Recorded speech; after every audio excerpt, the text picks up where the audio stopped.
गुरुर्विष्णु गुरुदेवो महेश्वर गुरु साक्षात् परब्रह्म तस्मै श्री गुरवे नमः। श्री रेणुका एल्लम्म देवतोभ्यो कालीमाता देवतोभ्यो नमो नमः। భక్తులపై విజ్ఞప్తి, భక్తమాసేలారా, ఈ సంవత్సరము అధిక జ్యేష్ఠ మాసం వచ్చినది.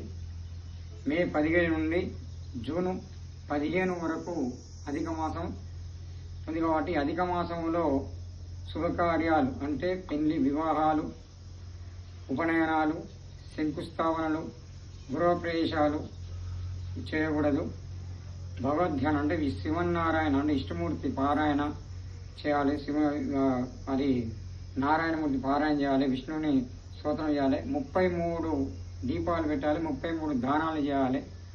బ్రాహ్మణులకు, అర్చకులకు, పురోహితులకు దాన ధర్మాలు చేయడం చాలా శ్రేష్టకరం. ఈ మాసంలో ఎప్పుడు నిత్యము విష్ణుమూర్తి పారాయణ చేయడం, లక్ష్మీదేవి పారాయణ చేయడం, తులసి మాతకు పూజ చేయడం, తులసి ముందల 33 దీపాలు పెట్టడం, మరి అదేవిధంగా 33 దానాలు బ్రాహ్మణులకు చేయడం అనేది దేవాలయాల్లో అర్చకులకు, పురోహితులకు దానాలు చేయడం అనేది చాలా శ్రేష్టకరమైనది ఈ మాసంలో.